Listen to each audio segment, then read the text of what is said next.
This is a Blairing Out with Eric Blair show at the 2017 Frontiers Records Christmas Party with Dan McNay, bassist of Jack Russell's Great White. Tell me how you got in the band. I used to play with Ronnie Montrose and Keith St. John, and then Ronnie died.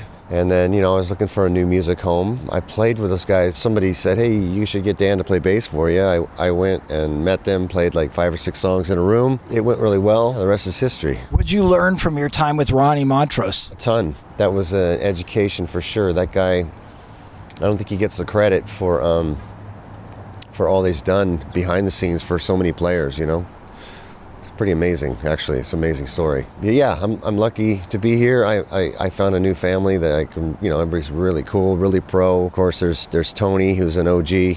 He's the old, bass player. He's playing guitar and keys now, which allowed me to come in. And then there's Robbie Lochner. He played with like Rob Halford. Dickie Fleazar from Germany is a drummer. He played with Bruce Dickinson. And of course, Jack, who is the voice. Yeah. He's the man. I mean, Jack, when he drove up, he was doing his chops, and you could just hear him out the window, and you're like, the guy hasn't lost it?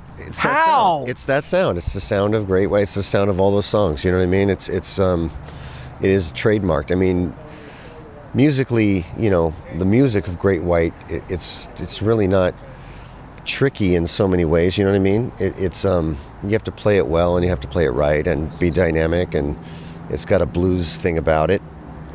But the most signature thing about the music is really Jack's voice. And that's where it's at, man. And we just kind of, we're one big happy rock and roll family, rolling around like getting thrown from city to city like a brick. I know Jack believes in being clean and sober after the travails that he's been through in his life. How about you guys? Oh, yeah. I know we all went through that when we were younger. We're all in the 50s club. You know what I mean? We're all older, established. Everybody's got families. Everybody's got things, I mean, it's just really not, it's not good for you.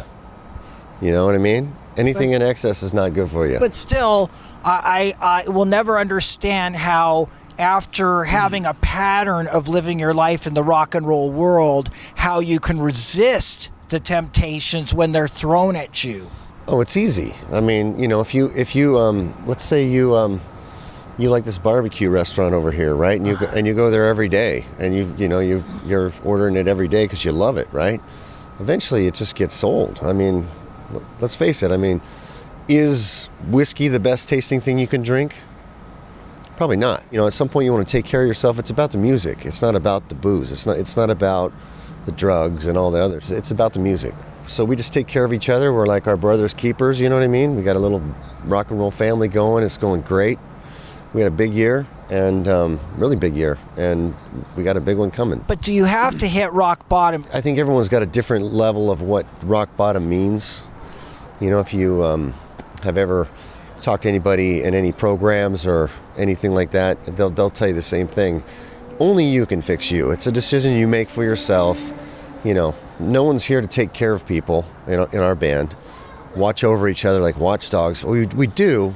In a healthy way, but it's a really respectful situation. If somebody is having problems, I haven't seen it, but I mean, if it starts happening, this whole band would go on red alert, like instantly. Even more than the tour dates and all that, there's things, after losing Ronnie Montrose, I went through that. That kind of wrecked me for a year. I mean, you know what I mean? Mm-hmm. And it just.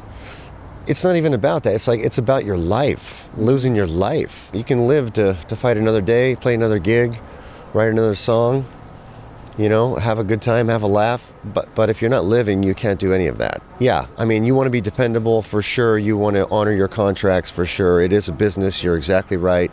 You do have to operate like that. It's a serious thing. You got to be on time. You got to say what you mean what you say. Back it up. Yeah, other than that, man, it's the art of music and having a good time. Did Ronnie ever share any of the past with you? Did he ever have any great stories? What's a story that really stands out to you? I used to ask him questions constantly. I don't know if a lot of people know this, but he took Van Halen on their first tour. Montrose. Really? You hear stories of Gene Simmons, discovering Van Halen and all that. It's kind of the guy that really hooked him up was Ronnie.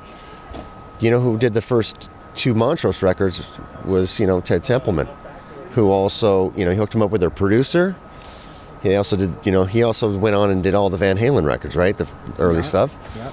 And they sound phenomenal, just like the Montrose records did, you know what I mean? And Eddie named his band Van Halen because Ronnie named his band Montrose. Wow. And that's the whole Sammy connection. That's the whole, it happened so long ago, you know what I mean? Under the radar kind of thing. But yeah, that's where it all started. He was that kind of guy. Actually, he did more damage in the studio than he did on, in a recording career sense. And the players that he's chose to play with over the years, I mean, he's played with Elfinson, on the bass from Megadeth. He's played with Mario Cipollino from Huey Lewis and the News, that big vampire-looking dude, right? He's played with Emerson. He's played with like Mitchell Froom, who went on to produce McCartney. Jimmy DeGrasso, who's played in Megadeth and now plays in Rad. He's played with, it goes on and on. Sean McNabb played bass for him. Chuck, who plays in Quiet Riot, played bass for him. All these guys he's got a long line. Steve Smith from Journey played drums with him before he got the Journey gig, got cherry-picked on that one. Before he passed away, he was happy with the way his life turned out. Yeah, before he passed away, I would say he was happier than I'd ever seen him. I lost a friend. A lot of people lost a friend, you know what I mean? He was a friend to everybody. He played with everybody. He talked to everybody constantly. Ricky Phillips from Styx, right? He played with Ronnie first. Eric Singer from Kiss, Edgar Winter. So he was a great mentor. He called out of the blue, and I still don't know to this day how that even happened. And I didn't even believe it was him, and I asked him, I said, who is this again? And he goes, it's Ronnie Montrose. He asked me again, I'm going to hang up the phone. And I was like, oh, okay, yeah, what's going on? You know what I mean? Going back to Jack Russell's Great White, Tell me about the album cover. Did you have any input in the cover for the new album? I did not, no. That would be Robbie and Jack, and they had a concept for it. And if you look closely at it, you will see them in it. The songs are all over the map. It went down like, okay, we're not going to write 10 songs, 12 songs in this one vein. We're going to just spread out and just get artsy with it. And if it's good, that's what we're going to do. It has to be good. You know what I mean? It doesn't matter if it's got a little more of a poppy thing or a little more of a rocking thing or a little more dramatic kind of classical edge. Going into the future, Jack could make another blues record. Sign of the Times, the first music video. I think he's basically saying, nobody communicates. The art of conversation has disappeared. You know what I mean? You don't, everyone's, I'll text you to maybe call you later. It's really turned into that kind of a society. Everybody's just, heads are in their phone everywhere you go. When we all grew up, it wasn't that way. You had conversations. You address people, and you high five, and you know what I mean, and crack a glass and whatever, have a laugh. You know what I mean? Yeah. That's kind of it's kind of gone now. To have a laugh, someone sends you a picture making fun of somebody else or something. I think that's where he's coming from on that. He's not unhappy. He's very happy. It's just that element. I think you notice things as you go through life, right? And some things are better. Were built better than, like, I play vintage instruments for a reason, and I look at the new guitars that come out, a lot of them, and I just kind of go, wow, yeah, I'm never going to play that. Yeah. And I'd be disappointed if I had to. And that's why people are coming out tonight to see the OG great rock and roll. It was a great time in music. Let's face it, still is. It's still going. Still going. Everywhere we go in this, through the United States, there's core fans. You see a lot of the same faces, but the music from a lot of these bands from that era means so much to them. It's the soundtrack to their lives. Jack's voice, you're there. How does he take care of the voice? Hey, Jack does take excellent care of his voice. He warms up. In fact, we heard him kind of warming up. He's already warming up. Always like a couple hours before the show, he's in his headphones. He's got a CD, DVD kind of thing that he kind of does. He goes through scales. He does all kinds of stuff, different exercises. And then he's one of the only singers I've ever worked with that actually warms down. He's still singing when we're leaving the gig in a van going back to the hotel. He's definitely a scientist when it comes to his voice. As singers get older, it's almost unfair because they say it's a young man's game. I disagree in a lot of ways, but when you're younger, your body's more resilient. As you get older, it's not as resilient. And if you don't take care of those things supremely in a great way, they'll disappear on you. What kind of basses do you prefer to play?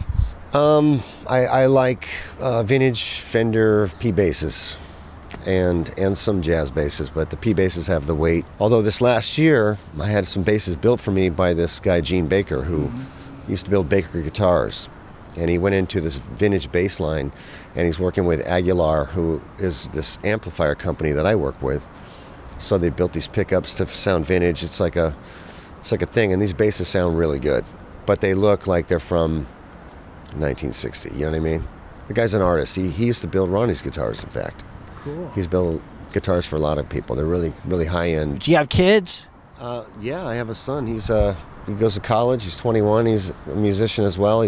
Plays jazz. He's incredible. He plays bass and piano. So was the bass your first instrument, or was it guitar and then you switched to bass? It was bass. Who was your guy? I play guitar and keys, and I got a studio and all that. They were guitar players and drummers more than it was bass players. It's funny. I mean, Geezer Butler, John Paul Jones, those guys have always delivered the way I like to hear a bass played. You know what I mean? The phrasings, it's incredible. They're like secret weapons for their bands. This is the Blairing Out with Eric Blair show with Dan McNay of Jack Russell's Great White, signing off. Thank you, buddy. The Blairing Out Show.